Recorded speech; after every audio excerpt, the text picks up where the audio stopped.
그 탕약은 약이 아니라 독입니다. 소녀가 대감마님의 다리를 고쳐 보이겠습니다. 10년째 병석에 누워있는 최대감. 천하의 명의들도 포기한 대감의 다리를 고작 10살짜리가 고치겠다고 나섰습니다. 딱 열흘만 주십시오. 만약 그때까지 대감마님이 걷지 못하신다면 멍석마리를 당해도 좋습니다. 목숨을 건 당돌한 내기에 집안이 발칵 뒤집혔습니다. 하지만 그 누구도 몰랐습니다. 대감이 10년간 꼼짝없이 누워있어야 했던 진짜 이유를. 그리고 지극정성 효자라 불리던 조카가 밤마다 무슨 짓을 꾸미고 있었는지를. 이 작은 소녀가 집안의 운명을 송두리째 뒤바꿀 줄은 누구도 상상하지 못했습니다. 이야기 시작 전 구독과 좋아요는 구름야담에 큰 힘이 됩니다. 그럼 감동적인 이야기 지금 바로 시작합니다. 옛날 옛적 한양 끝자락에 커다란 기와집 한 채가 있었습니다. 그 집의 주인은 최대감이라 불리는 예순 노인이었지요. 한때는 삼정승 자리까지 오르내리던 양반이었으나 10년 전 어느 날 갑자기 허리 아래가 굳어버리는 병을 앓게 되었습니다. 그 뒤로 최대감은 방 안에만 갇혀 지내며 하루하루를 근근히 버티고 있었지요. 몸을 가누지 못하니 혼자서는 앉지도 눕지도 못했고 대소변조차 하인들의 손을 빌려야 했습니다. 처음에는 기어서라도 다시 걷겠다며 버둥거렸지만 세월이 흐르자 이제는 그저 하루빨리 죽기만을 기다리는 신세가 되어버렸습니다. 그런 대감을 10년째 극진히 모시는 이가 있었으니 바로 조카 김진사였습니다. 김진사는 매일같이 대감의 방을 찾아와 안부를 묻고 손수달인 탕약을 올리며 지극정성으로 간병했지요. 하인들은 모두 김진사의 효성을 칭찬했고 대감 역시 조카의 정성에 눈물을 흘리곤 했습니다. 그 대감 집 부엌에는 꽃분이라는 10살짜리 아이가 있었습니다. 어려서 어미를 여의고 아비막쇠와 함께 이 집에 들어온 지 벌써 3년째였지요.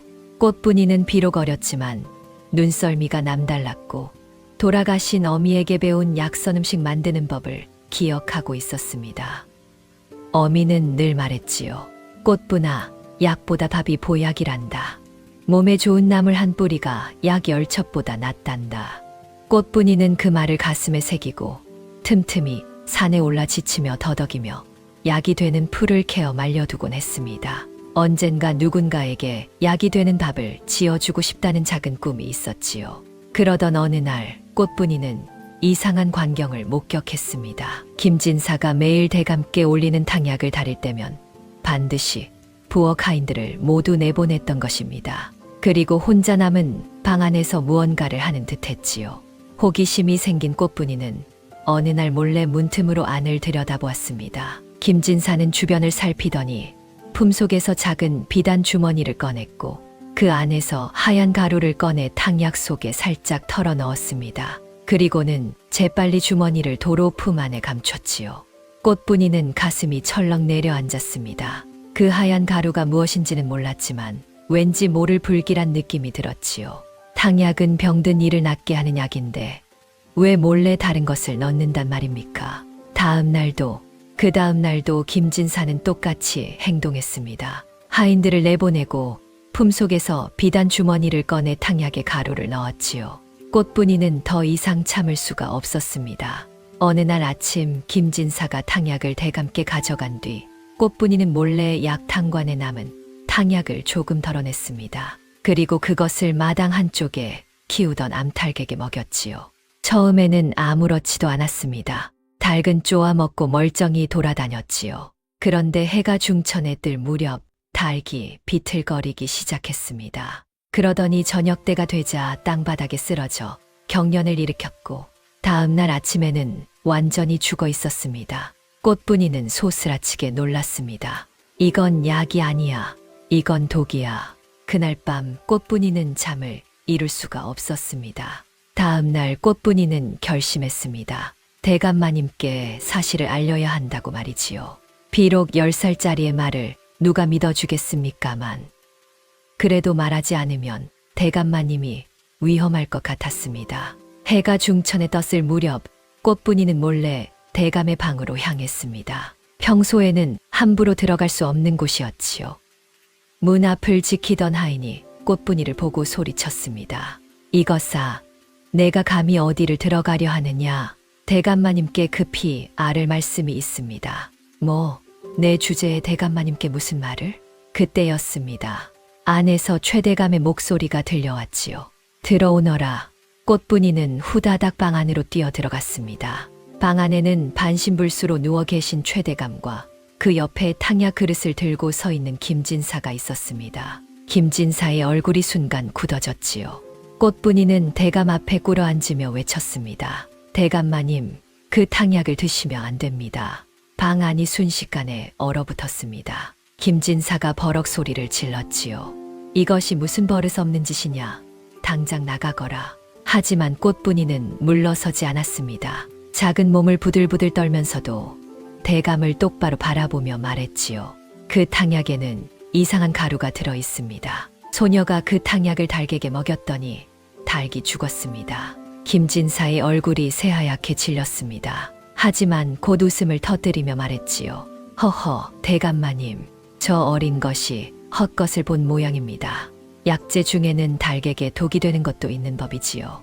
이 탕약은 소생이 10년 동안 정성껏 달인 것입니다. 최대감은 아무 말 없이 꽃분이를 바라보았습니다. 그 눈빛에는 피곤함과 체념이 가득했지요. 대감이 천천히 입을 열었습니다. 그래, 그 닭이 정말 죽었느냐? 예, 대감마님. 그렇다면 대감이 말을 잇기도 전에 꽃분이는 벌떡 일어나 탕야 그릇을 향해 손을 뻗었습니다. 그리고 그대로 그릇을 쳐서 바닥에 엎어버렸지요. 뜨거운 탕약이 방바닥에 쏟아졌습니다. 방 안이 아수라장이 되었습니다. 김진사는 버럭 소리를 질렀지요. 이것이 무슨 짓이냐? 당장 저 계집아이를 끌어내어 멍석마리를 쳐라. 하인들이 우르르 들어와 꽃분이를 끌어내려 했습니다. 하지만 꽃분이는 대감의 이불자락을 꼭 붙들고 놓지 않았지요. 대감마님, 소녀에게 열흘만 기회를 주십시오. 열흘 동안 탕약을 드시지 마시고 소녀가 만든 밥을 드셔보십시오. 만약 효험이 없으면 그때 벌을 받겠습니다. 김진사가 비웃었습니다. 허허, 대감마님, 저 어린 것이 무슨 밥을 한다고 대감마님의 병을 고친단 말입니까? 10년을 명의들도 못 고친 병을 말입니다. 최대감은 한참을 말이 없었습니다. 그러다 천천히 입을 열었지요. 좋다, 열흘을 주마. 김진사의 얼굴이 일그러졌습니다. 하지만 대감 앞에서 함부로 말할 수는 없었지요. 명심하여라. 열흘 뒤에도 내 몸이 나아지지 않으면 너와 내 아비는 이 집에서 쫓겨날 것이다. 예, 대감마님, 감사합니다. 꽃분이는 눈물을 글썽이며 절을 올렸습니다. 그리고 후다닥 부엌으로 달려갔지요. 이제 남은 것은 열흘뿐이었습니다. 그 안에 대감마님의 몸을 낫게 해야 했습니다. 그날 밤 꽃분이는 돌아가신 어미가 가르쳐 준 약선 음식 만드는 법을 머릿속으로 되새겼습니다. 이튿날 새벽 꽃분이는 산으로 향했습니다. 아비막쇠도 함께 따라 나섰지요. 꽃분이는 산속을 헤매며 지치 뿌리를 캤습니다. 지치는 피를 맑게 하고 독을 빼내는 약초였지요. 꽃분아, 이게 정말 대감마님 병을 낫게 할 수 있겠느냐? 모르겠어요, 아버지. 하지만 해봐야지요. 어미가 그랬잖아요. 약보다 밥이 보약이라고요. 해가 중천에 뜰 무렵 꽃분이는 지치 뿌리 한 광주리와 미나리 한 아름을 가지고 돌아왔습니다. 미나리 역시 몸속 도끼를 빼내는 대 좋은 나물이었지요. 부엌으로 돌아온 꽃분이는 정성껏 지치 뿌리를 씻고 잘게 썰었습니다. 그리고 쌀과 함께 솥에 넣고 은근한 불로 오래오래 끓였지요. 미나리는 깨끗이 씻어 잘게 다져 죽 위에 얹었습니다. 해가 뉘엿뉘엿 질 무렵 보랏빛이 감도는 해독죽이 완성되었습니다. 꽃분이는 조심조심 죽그릇을 들고 대감의 방으로 향했지요. 방 안에는 최대감이 누워 계셨고 그 옆에는 김진사가 불편한 표정으로 앉아 있었습니다. 대감마님, 소녀가 정성껏 끓인 해독죽입니다. 쓴 약보다 이 죽이 몸속 독을 빼줄 것입니다. 대감은 한 술, 두 술죽을 넘기다가 눈을 크게 떴지요. 이것이 무슨 맛이냐? 지치와 미나리로 끓인 죽입니다. 10년 만에 이렇게 구수한 죽을 먹어보는구나. 대감은 그릇을 다 비웠습니다. 김진사는 코웃음을 치며 방을 나갔지요. 하지만 꽃분이는 희망을 느꼈습니다. 대감마님께서 죽을 다 드셨다는 것만으로도 첫걸음은 성공한 것이었지요. 사흘이 지났습니다. 꽃분이는 매일 새벽 산에 올라 약초를 캐고 정성껏 죽을 끓여 대감께 올렸지요. 둘째 날에는 더덕과 도라지로 죽을 끓였고 셋째 날에는 쑥과 냉이로 죽을 끓였습니다. 신기한 일이 일어났습니다. 10년 동안 죽어있던 얼굴빛이었던 최대감의 안색이 조금씩 돌아오기 시작한 것입니다. 창백했던 얼굴에 혈색이 감돌고 굳어있던 입가에 미소가 번지기 시작했지요. 꽃분아, 이것 참 신기하구나. 10년 동안 온갖 명의들이 다녀갔지만 아무 소용이 없었는데 내가 끓여준 죽을 먹으니 몸이 한결 가벼워지는 것 같다. 꽃분이는 환하게 웃었습니다. 대감마님, 아직 7날이 남았습니다. 소녀가 더 정성을 다하겠습니다. 하지만 김진사는 이 상황이 달갑지 않았습니다. 대감의 안색이 좋아진다는 것은 곧 자신의 계획이 틀어진다는 뜻이었지요. 김진사는 어떻게든 꽃분이를 방해해야 했습니다. 넷째 날 새벽 꽃분이가 산에 간 사이 김진사는 몰래 부엌으로 들어갔습니다. 그리고 꽃분이가 끓이는 죽솥에 소금을 왕창 퍼부었지요. 이렇게 짠 죽을 먹으면 대감이 화를 낼 것이고 꽃분이는 쫓겨날 것이었습니다. 해가 뜰 무렵 꽃분이가 돌아와 죽을 끓였습니다. 죽이 다 끓자 꽃분이는 습관처럼 죽을 한술 떠서 맛을 보았지요. 그런데 이게 웬일입니까? 죽이 바닷물처럼 짰습니다. 이상하네. 분명 소금을 조금밖에 안 넣었는데. 꽃분이는 황급히 죽을 버리고 새로 쌀을 씻어 죽을 다시 끓였습니다. 김진사는 멀찍이서 지켜보다가 이를 갈았지요. 저 계집아이가 죽을 다시 끓이다니. 새로 끓인 죽은 완벽했습니다. 꽃분이는 죽그릇을 들고 대감의 방으로 갔고 대감은 맛있게 죽을 드셨지요. 5째 날 밤이었습니다. 꽃분이는 대감의 방에서 죽그릇을 정리하고 있었지요. 대감이 조용히 말했습니다. 꽃분아, 내 나이가 올해 몇이냐? 10살입니다. 대감마님, 10살. 참으로 어린 나이구나. 그런데 어찌 약초와 음식에 대해 이리 잘 아느냐? 돌아가신 어미가 가르쳐 주셨습니다. 어미는 약방 주인 댁에서 일하며 약초에 대해 많이 배웠다고 하셨지요. 대감은 고개를 끄덕였습니다. 그리고 잠시 망설이다 조심스럽게 물었지요.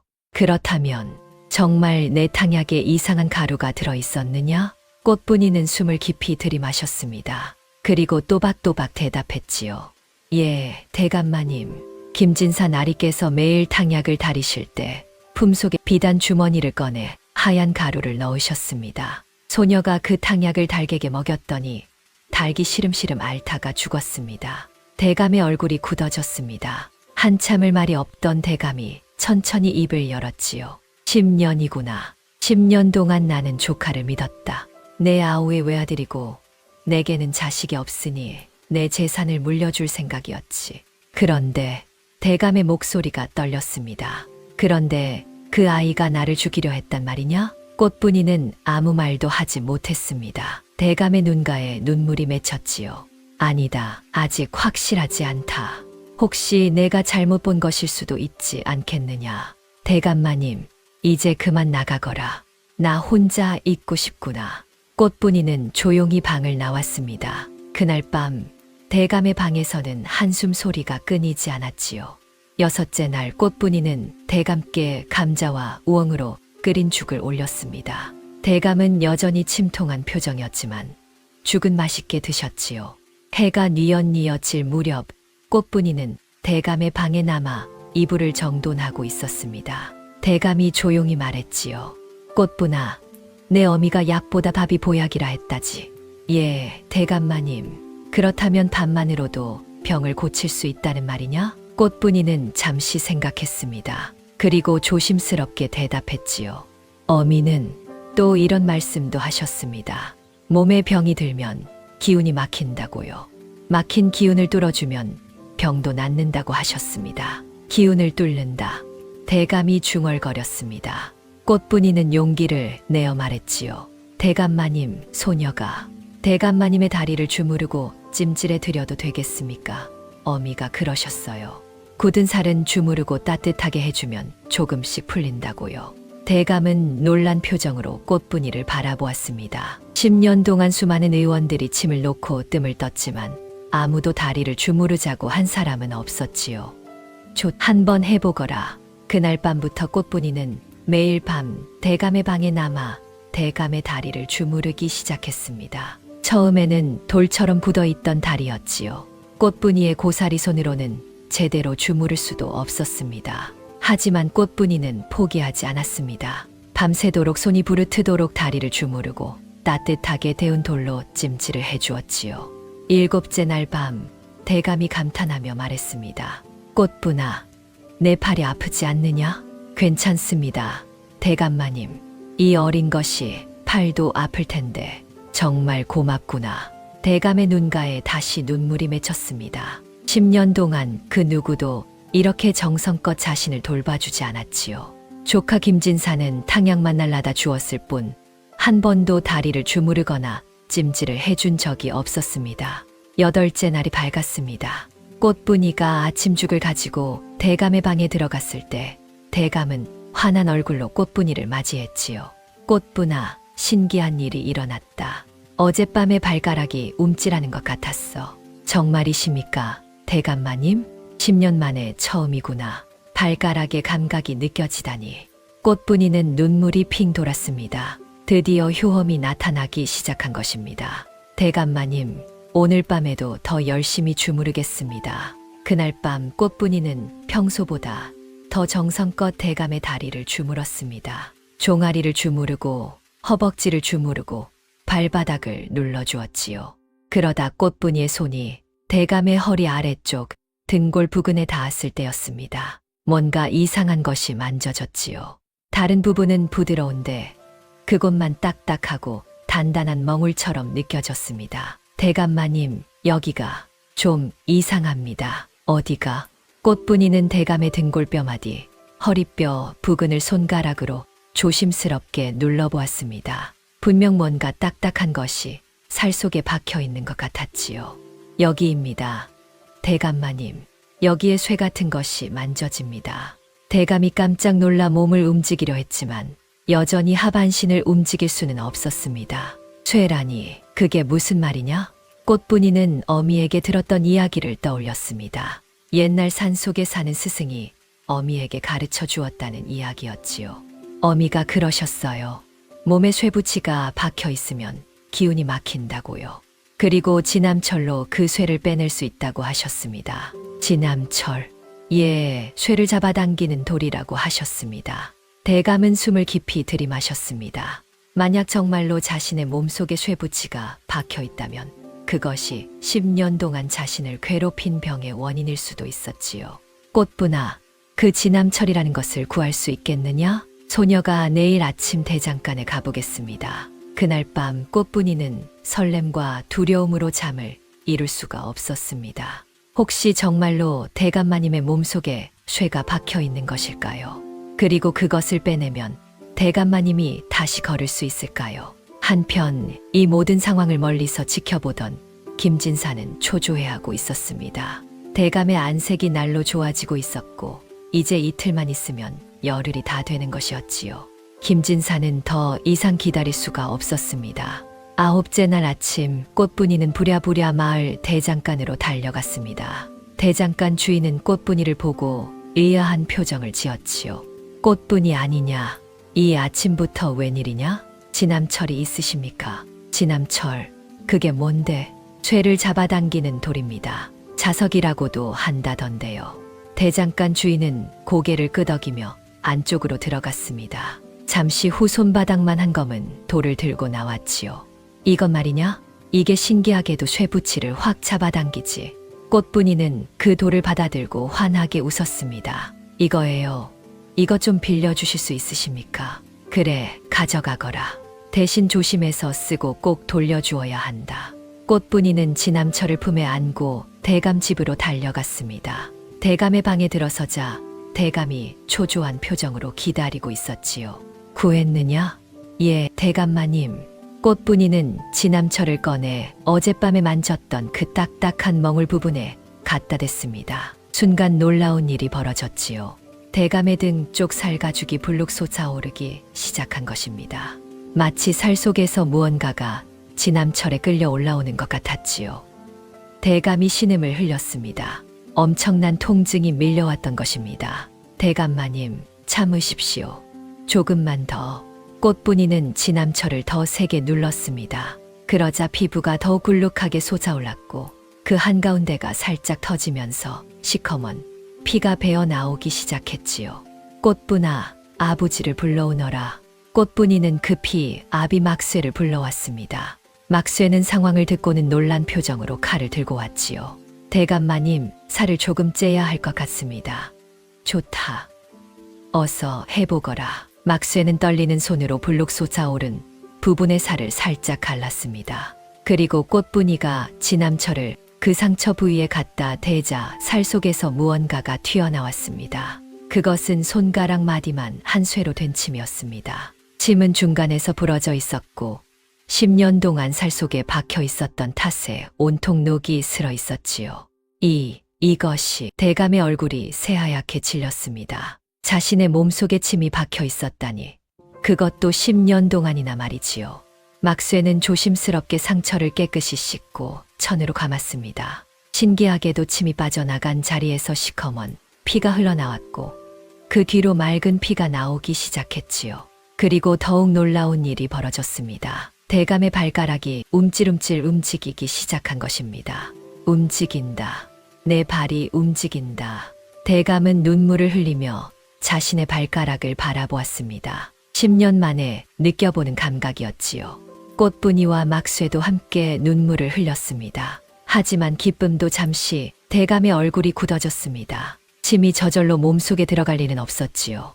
누군가 일부러 자신의 몸에 침을 박은 것이었습니다. 이 침을 누가 내 몸에 박았단 말이냐. 대감의 목소리가 떨렸습니다. 꽃분이는 조심스럽게 입을 열었지요. 대감마님, 10년 전 대감마님께서 쓰러지시기 전에 무슨 일이 있으셨는지 기억하십니까? 대감은 눈을 감고 기억을 되살렸습니다. 10년 전 그때 나는 허리가 결리고 아파서 조카 진사에게 침을 놓아달라고 했지. 진사가 어렸을 때 침수를 배웠다고 했거든. 그런데 침을 맞고 나서부터 허리 아래가 굳어버렸어. 순간 방 안이 얼어붙었습니다. 진사가 침을 놓았다고? 대감의 목소리가 격하게 떨렸습니다. 모든 것이 명확해졌지요. 김진사가 10년 전 침을 놓는 척하며 대감의 등골에 침을 박아 넣었고 그 침이 부러지면서 대감의 하반신을 마비시켰던 것입니다. 그리고 10년 동안 탕약에 독을 타서 대감을 서서히 죽이려 했던 것이지요. 이 폐류나 같으니 내 아우의 자식을, 내 친조카를 그토록 믿고 아꼈건만 대감이 주먹으로 바닥을 쳤습니다. 하지만 분노보다는 슬픔과 배신감이 더 컸지요. 바로 그때 방문이 벌컥 열리며 김진사가 들어왔습니다. 그의 얼굴은 새하얗게 질려 있었고 눈빛은 날카롭게 번뜩이고 있었지요. 무슨 소리를 들었습니다. 숙부님, 몸에서 침이 나왔다고요? 김진사의 시선이 바닥에 놓인 시커먼 침 조각으로 향했습니다. 순간 그의 얼굴에 당황한 기색이 스쳤지요. 이것이 어디서 나온 것입니까? 내 입으로 말해보거라. 이것이 어디서 나왔겠느냐? 대감이 버럭 소리를 질렀습니다. 김진사는 한 걸음 뒤로 물러섰지요. 숙부님, 저는 아무것도 모릅니다. 이것이 대체 10년 전 내가 내게 침을 놓지 않았느냐? 그때 이 침을 내 등골에 박아 넣었지. 김진사의 얼굴이 일그러졌습니다. 더 이상 숨길 수 없다는 것을 깨달은 것이지요. 김진사는 잠시 말이 없었습니다. 그러다 갑자기 비웃음을 터뜨렸지요. 허허, 들키고 말았군요. 그래요, 제가 했습니다. 10년 전 그날 저는 숙부님의 등골에 침을 박았습니다. 그리고 침을 부러뜨려 살 속에 남겨두었지요. 대감이 숨을 헐떡였습니다. 직접 듣고도 믿기지 않았지요. 왜 그런 짓을 했느냐? 숙부님의 재산 때문입니다. 숙부님께는 자식이 없으시지 않습니까? 당연히 저에게 모든 것을 물려주실 줄 알았는데 숙부님께서 양자를 들이신다는 소문을 들었습니다. 그래서 나를 죽이려 했단 말이냐? 김진사는 어깨를 으쓱했습니다. 처음에는 그냥 하반신을 못 쓰게만 하려고 했습니다. 그러면 숙부님께서 제게 의지하실 거라 생각했거든요. 하지만 10년이 지나도 숙부님은 죽지 않으시더군요. 그래서 탕약의 비상을 조금씩 타기 시작했습니다. 이 폐류나 이 짐승만도 못한 놈. 대감이 손을 들어 김진사를 가리키며 소리쳤습니다. 하지만 김진사는 오히려 한 걸음 앞으로 다가왔지요.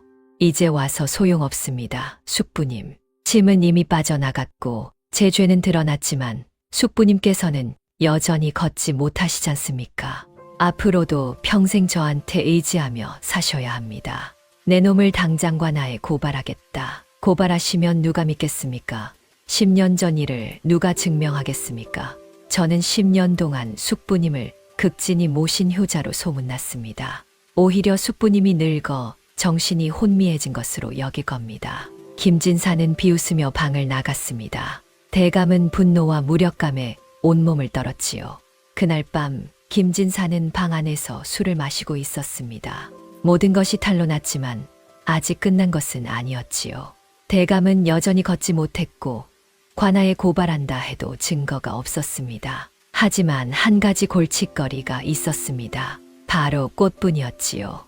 그 계집아이만 없었다면 이 모든 일이 드러나지 않았을 것입니다. 꽃분이 그 계집아이를 어떻게든 제거해야 해. 김진사는 술잔을 단숨에 비우고 일어섰습니다. 그리고 몰래 마을로 내려가 도박장을 찾아갔지요. 도박장에는 온갖 건달과 빚쟁이들이 모여 있었습니다. 김진사는 그 중에서도 가장 악질로 소문난 이판서라는 자를 찾아갔습니다. 이판서, 내게 부탁이 하나 있네. 무슨 부탁인가요? 김진사 나리, 대감 집에 꽃분이라는 계집아이가 있네. 그 아이를 없애주게. 이판서는 눈을 가늘게 떴습니다. 없애다니 죽이란 말씀입니까? 아니, 죽이면 안 되네. 그냥 어디 멀리 팔아버리든지 하게. 대신 대감 집에서 당장 사라지게 해야 하네. 대가는요, 은자 5열량을 주겠네. 이판서의 눈이 번뜩였습니다. 은자 5열량이면 1년 동안 놀고 먹을 수 있는 돈이었지요. 좋습니다. 내일 밤에 처리하지요. 김진사는 만족스러운 표정으로 도박장을 나왔습니다. 이제 꽃분이만 사라지면 모든 것이 다시 제자리로 돌아올 것이었지요. 한편 대감의 방에서는 꽃분이가 밤새 대감의 다리를 주무르고 있었습니다. 침이 빠져나간 뒤로 대감의 다리에 조금씩 감각이 돌아오고 있었지요. 대감마님, 조금만 더 참으시면 다시 걸으실 수 있을 것입니다. 꽃분아, 정말 고맙구나. 내가 아니었으면 나는 평생 저 폐륜아에게 속으며 살았을 게다. 대감의 눈가에 눈물이 맺혔습니다. 열흘째 되는 날 아침이 밝았습니다. 꽃분이는 설레는 마음으로 대감께 마지막 아침죽을 올렸지요. 대감의 안색은 10년 전처럼 건강해 보였고 다리에도 힘이 조금씩 돌아오고 있었습니다. 대감마님, 오늘로 열흘째입니다. 그래, 네 덕분에 나는 다시 살아났다. 그때였습니다. 밖에서 요란한 소리가 들려왔지요. 관아의 포졸들이다. 문을 열어라. 하인들이 황급히 문을 열자 포졸 서너 명이 우르르 들어왔습니다. 그 뒤를 김진사가 따라 들어왔지요. 저것들을 잡아가시오. 김진사가 꽃분이와 막쇠를 가리키며 소리쳤습니다. 저 계집아이가 우리 숙부님을 독살하려 했습니다. 증거가 있습니다. 김진사는 품서 작은 비단 주머니를 꺼냈습니다. 그 안에는 하얀 가루가 들어있었지요. 이것은 저 계집아이의 방에서 나온 비상입니다. 이것은 제 것이 아닙니다. 내 방에서 나온 물건이 내 것이 아니라니. 대감이 있는 힘을 다해 소리쳤지요. 안 된다. 꽃분이는 무고하다. 진짜 범인은 저놈이다. 하지만 김진사가 재빨리 말했습니다. 숙부님, 정신을 차리십시오. 저 계집아이가 숙부님의 정신을 혼미하게 만들었습니다. 포졸들은 김진사의 말을 믿었습니다. 10년 동안 효자로 소문난 김진사와 이름 없는 계집아이 중 누구를 믿겠습니까? 꽃분아, 대감이 절규했지만 꽃분이와 막쇠는 포승줄에 묶여 끌려갔습니다. 꽃분이는 끌려가면서도 대감을 바라보며 눈물을 흘렸지요. 대감마님, 제발 무사하십시오. 꽃분이와 막쇠가 끌려간 뒤 김진사는 만족스러운 표정으로 대감을 바라보았지요. 숙부님, 이제 정신을 차리셨습니까? 대감은 이를 악물었습니다. 하지만 아직 몸을 제대로 가누지 못했지요. 내 놈이 진짜 범인이다. 숙부님, 이제 그만 쉬십시오. 제가 다시 탕약을 다려 올리겠습니다. 대감이 있는 힘을 다해 소리쳤습니다. 내 놈이 감히 내 방에 다시 들어온다면 내가 혀를 깨물어 죽어버리겠다. 김진사는 어깨를 으쓱하며 말했지요. 그러십시오. 하지만 숙부님께서 죽으시면 이 집안의 모든 재산은 제 것이 됩니다. 김진사는 그렇게 말하고 방을 나갔습니다. 대감은 분노와 절망에 온몸을 떨었지요. 한편 관하로 끌려간 꽃분이와 막쇠는 차가운 옥에 갇혔습니다. 막쇠는 딸을 끌어안으며 눈물을 흘렸지요. 꽃분아, 미안하다. 아버지가 무능해서. 아버지, 괜찮아요. 진실은 언젠가 밝혀질 거예요. 그날 밤 대감은 방 안에 혼자 누워 있었습니다. 김진사가 놓고 간 탕약이 옆에 있었지만 절대 입에 대지 않았지요. 하늘이시여, 이 원통함을 어찌하면 좋습니까? 대감은 눈물을 흘리며 중얼거렸습니다. 그때 대감의 발가락이 조금씩 움직이기 시작했지요. 꽃분이가 열흘 동안 정성껏 주무르고 찜질해준 덕분이었습니다. 침이 빠져나간 뒤로 막혔던 기운이 조금씩 풀리고 있었던 것이지요. 대감은 조심스럽게 발가락을 움직여 보았습니다. 처음에는 미세하게 떨리기만 했지만 점점 더 크게 움직였지요. 움직인다. 정말로 움직인다. 대감은 있는 힘을 다해 무릎을 구부려 보았습니다. 10년 만에 처음으로 다리가 움직였지요. 대감은 조심스럽게 침상 가장자리에 걸터 앉았습니다. 그리고 천천히 바닥에 발을 디뎠지요. 다리가 부들부들 떨렸습니다. 10년 동안 쓰지 않았던 다리는 마치 갓난아이의 다리처럼 약했지요. 벽을 짚고 조금씩 몸을 일으켰습니다. 땀이 비 오듯 흘러내렸지만 대감은 이를 악물고 버텼지요. 한 걸음, 한 걸음, 대감은 조심스럽게 걸음을 옮겼습니다. 벽을 타고 방 안을 한 바퀴 돌았지요. 꽃분이 내 덕분이다. 다음 날 아침, 대감은 지팡이를 짚고 방문을 열었습니다. 밖에서 청소를 하던 하인들이 깜짝 놀라 소리를 질렀지요. 대감마님, 일어나셨습니까? 어서 김진사를 불러오너라. 그리고 마을의 유지들도 모두 모이라고 전하여라. 소식은 순식간에 마을에 퍼졌습니다. 10년 동안 반신불수였던 최대감이 다시 일어났다는 소문이었지요. 김진사는 황급히 대감의 방으로 달려왔습니다. 그리고 마당에 나와 계신 대감을 보고는 얼굴이 새하얗게 질렸지요. 최대감은 지팡이를 짚고 서 있었습니다. 비록 비틀거리긴 했지만 분명히 두 발로 서 있었습니다. 김진사, 내 죄를 내 입으로 말해보거라. 대감은 지팡이로 땅을 쿵 찍으며 소리쳤습니다. 10년 전 네가 내 등골에 침을 박았지. 그리고 10년 동안 탕약에 독을 타서 나를 서서히 죽이려 했지. 대감은 품속에서 시커먼 침 조각을 꺼냈습니다. 이것이 내 몸속에서 나온 침이다. 김진사는 뒷걸음질을 쳤습니다. 주변 사람들의 시선이 모두 그에게 쏟아졌지요. 그리고 이것은 무엇이냐? 대감은 다시 품속에서 비단 주머니를 꺼냈습니다. 이것은 내가 탕약에 타던 비상이다. 내 방에서 발견했지. 김진사의 얼굴이 흙빛이 되었습니다. 저것은 쥐를 잡는데 왜 비단 주머니에 담아 품속에 넣고 다니느냐? 마을 유지 박진사가 물었습니다. 대감마님, 그런데 어찌 다시 일어나신 것입니까? 꽃분이 덕분이요. 그 아이가 열흘 동안 정성껏 약이 되는 죽을 끓여주고 내 몸속에 박힌 침을 발견하고 지남철로 빼내주었소. 사람들이 감탄하며 웅성거렸습니다. 그렇다면 꽃분이가 대감마님을 독살하려 했다는 것은 거짓말이오. 진짜 범인은 바로 저놈이오. 바로 그때 도박장의 이판서가 앞으로 나섰습니다. 저는 할 말이 있습니다. 김진사께서 저에게 꽃분이를 없애라고 부탁했습니다. 은자 5열량을 주겠다고 하셨지요. 사람들이 경악했습니다. 이판서는 품속에서 은자 10량을 꺼냈지요. 김진사께서 계약금으로 주신 은자입니다. 김진사는 완전히 궁지에 몰렸습니다. 증거도 증인도 모두 그를 가리키고 있었지요.